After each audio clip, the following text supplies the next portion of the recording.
Hello everybody, my name is Jedi. Welcome to this video I promised you, but it's going to take a little bit of a turn. Lately I've been seeing a lot of stuff on YouTube where a lot of people are still bashing WE. And I gotta say, up until a couple months ago, I've never had a problem with the WE product. None whatsoever.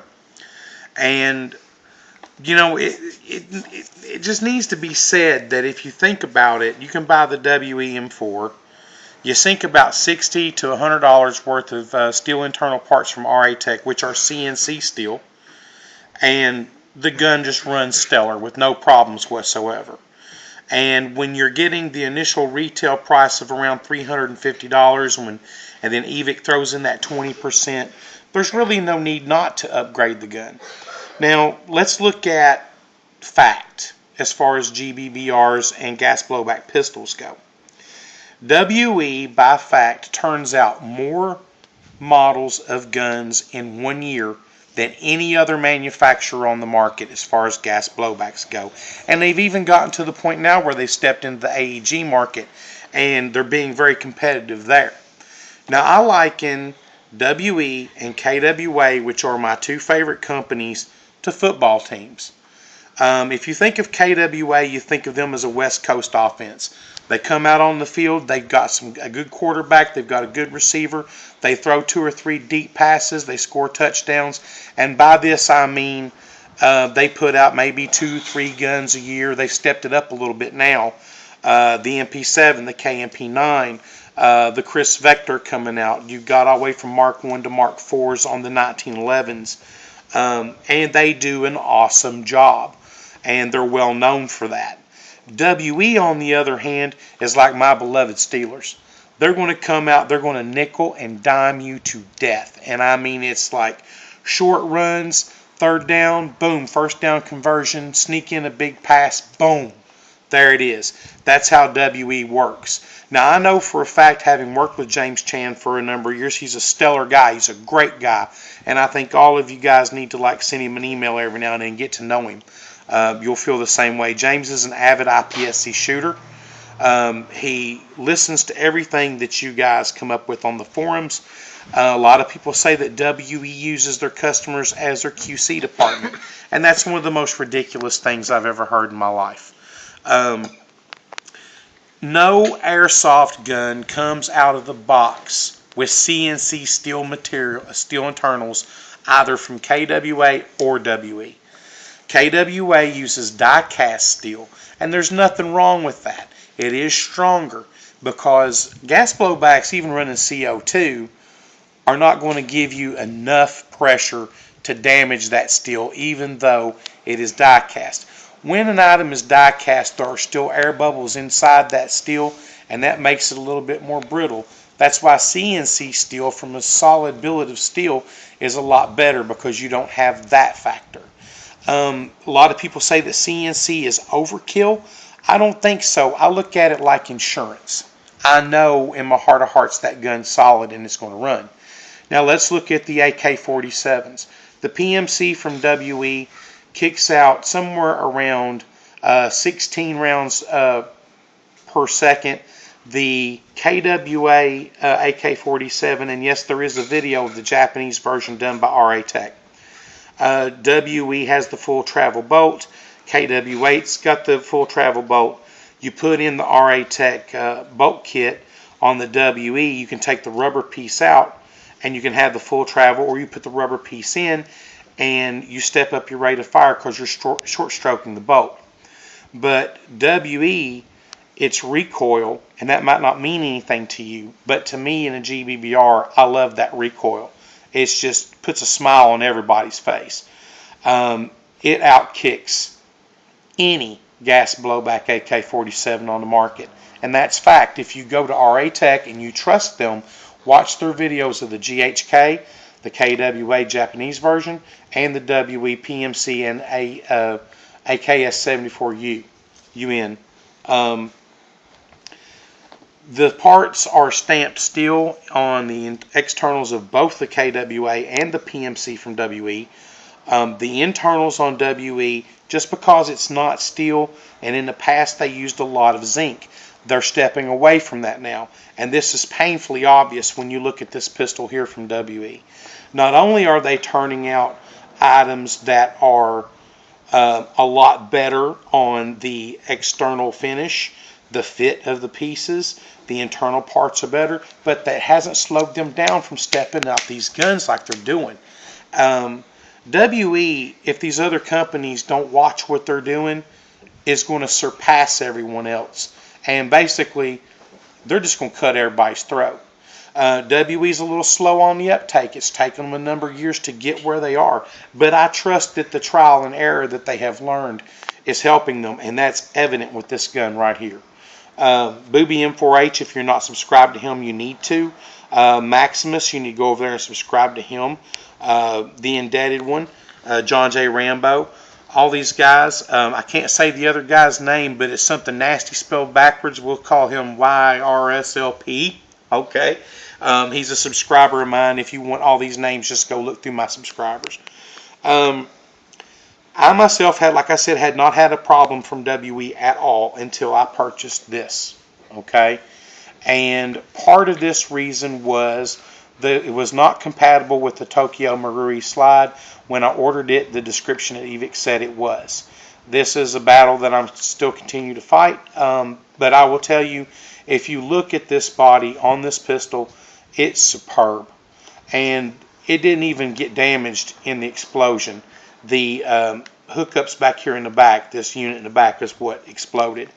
And it blew out pieces of my slide, injuring my hand. But this is the first time I've ever had an issue with WE, ever. And it's absolutely beautiful done job. It's very high quality nylon. You can tell by looking at it. If you've ever worked around the plastics industry, I have. You can tell that it's just incredible. They've stepped up their game so fast and so hard that it's just getting to a point where WE will be heard, and that's their motto. You know, we will be heard and we will not be put down, and they're doing such a great job. To a point, like I was going to show you the KJW G23, because I had mentioned that the WE magazine works in this gun. I don't have any gas in it to prove it to you, but it does seat. It seats in the gun. As you can see, it has no problem sliding forward. It does set out a little bit longer. You do get these brand new magazines from WE. They're doing a stellar job on keeping them from leaking. They've come out with the version 2 mags for the M4s. It's just incredible what they do. In this edition here of Airsoft Internationl, I had mentioned it when I did the G23. This new Glock 18C is a Generation 4, and it was turned into the guys at Airsoft Internationl. So you can see that's what that is. This is Volume 8, Issue 5. And they go on to talk about how stellar this gun is. It performed well. I really put my trust in AI. A lot of the times when these staff writers go out and they test kit and guns, it will tell you at the end of the article or the little blurb about that item who tested it, how long they tested it. It's not just one of them, they got it, they shot it, says it's wonderful, buy it. These guys can be trusted. They are the Consumer Reports of Airsoft as far as I'm concerned. They do take subscriptions. You have to keep in mind it comes from the United Kingdom. I really wouldn't try buying anything from UK retailers, because the rate between pounds and the US dollar is ridiculous. You'll pay less for it in the United States than you will in England. But then again, these retailers do sell items that we cannot get in the US from US retailers. So if you want it bad enough, like I want that WE the VFC HK416, I will eventually have to buy it from overseas and take my chances. But this gun is fully licensed by Glock. All of them are completely, all the licensing, all the trades are completely correct as to the real G18C Generation 4. It's a beautifully finished gun. They said it ran like a top. It was a real tank of a pistol. And then they go on to say, down here in the article, I will show that to you if we can get Pyro to bring that camera in closer and get the focus on it. Manufacturer not stated, but WE is most likely. It weighs in with a 26 round mag. It weighs in at 796 grams. The hop up is adjustable. It has semi and fully automatic modes, and it comes in at 119 and 99 pounds. They gave it 4 stars rather on external parts, 4 stars on internal parts. Its performance got 3, and it got 4 stars on field testing. So, guys, you know, I do believe that the culprit here is WE, and I do know for fact in many of my conversations with James, both through email and via telephone, that WE has been actively seeking the Glock license for the past 4 or 5 years. They completely went past SIG. That's a cyber gun deal, and there's no chance of them doing anything with that. And they actively sought the Glock license. So, you know, hats off to them if they got it. I think it's awesome. I will own this gun. No ifs, ands, or buts about it. Now, I don't know about the other 18Cs, but this one has the cutouts, the compensation cutouts in the back and the front. It's a very accurate looking pistol. And I got to tell you, man, it's just one of those things that they do a stellar job at. Also, as we move along in this magazine, you got the gas blowback battle here between G&G and King Arms with their GHK gas blowback conversion box. You guys seen me review this one. It's sitting over here on the floor now. That one will be going up for sale soon. Then you got the G&G model, which a lot of people say, hey, Jedi, you can get it from Evic for $140. You can get it from TX911 Gear for, like, I think it's like $295, but you're getting 3 mags with that. And that's from the factory that way. That's not something that we've put together to bump the price up. But the guys at AI sit here and tell you plainly in this issue that this gun is far better than the G&G. And I knew it would be. It's just a stellar thing. I love King Arms. Here you got like the AI staff shooters. This gentleman, this is a great article here. He actually took this gun to fix. I think he was a SIMA. He took it to fix for a friend of his who was giving it as a gift to another friend. And then later on, he meets this girl in a nightclub. They hit it off. They start dating. And then later on, as he moves in with her, he opens up a cupboard, moving some of his stuff in, and there sits the gun that he worked on.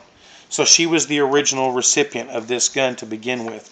And then he kind of like took charge of it and redid it. There's all kinds of great articles in here. You've got different things that you can, and you know, Take Aim is a good American magazine, but you know, I know the guys, they're great people, all the editors. I've worked with them all, but they haven't gotten to this level yet. They got a one on the Angry Gun MP7 mag. This is a brand new mag out by Angry Gun. They talk about how wonderful it is. And I've seen some stuff in here about Bad Kit too, guys. Stuff that most of us take for granted. You got the Lock and Load Tactical section. This is a monthly article. You move further back, and then you've got That So Ninja. At this point, they're talking about overlooking things that you're doing or doing wrong. Then they'll have the Quick Fix section. They always tell you about different things that you can do cheaply and inexpensively to work on things. You got your workshop. They go over popular guns, modding, different things to help that weapon out. Devil's in the Details. Also, they show you what you need and tools to fix certain weapons. I know this video is running long, and I'm sorry, but it's easier this way. Really, it is. You got the Weekend Warrior section where they talk about hydration there. This is my favorite part. This is Myth Blasters. In this article, they talk about how much they love the show Mythbusters. And in this particular one, they say, do silencers actually work?